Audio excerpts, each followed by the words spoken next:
মনে এটা রিকনসিডার করার মতো যথেষ্ট স্কোপ আছে। মানবিক দিকটাও দেখতে হবে। বিচারপতি শুধুমাত্র আইনের ধারাগুলো দেখে বিচার করা বা সব পার্সপেক্টিভের মধ্যে একটু হার্শ একটা কিছু হওয়াটা এটাও খুব বাঞ্ছনীয় না। সব দিক থেকে বিচার করতে হবে। যাদের চাকরি চলে গেল তাদের পারিবারিক অবস্থা এসবগুলো কনসিডার করা আমার মনে হয় নিশ্চয়ই সুপ্রিম কোর্টে যদি কোনো লার্জার বেঞ্চে যায় তারা হয়তো কনসিডার করতে পারেন। তো আমি রায়টা দেখিনি, রায় না দেখে বিস্তারিতভাবে আমার বলাটাও ঠিক হবে না। তবে যাদের চাকরি চলে গেল তাদের জন্য সত্যি একটা অত্যন্ত পরিতাপের বিষয়। সরকার চিন্তাভাবনা করবেন কী হবে না হবে, এটা আমি তো বলতে পারবো না। স্যার, বিরোধী দলনেতা থেকে শুরু করে বিরোধীরা সকলেই মমতা বন্দ্যোপাধ্যায়ের পদত্যাগ দাবি করছেন এই ঘটনার জন্য। এমনকি বিরোধী দলনেতা গ্রেপ্তারের দাবিও করে ফেলেছেন।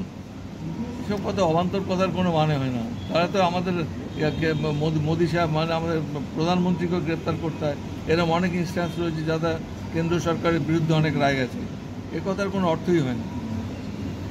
এলো আছেন সব পদে বহাল থাকুন, ভালো থাকুন, সুস্থ থাকুন, এটাই আমরা চাই। নিশ্চয়ই রাজনীতি করার অধিকার রয়েছে, তার একটা সীমাবদ্ধতাও থাকা দরকার।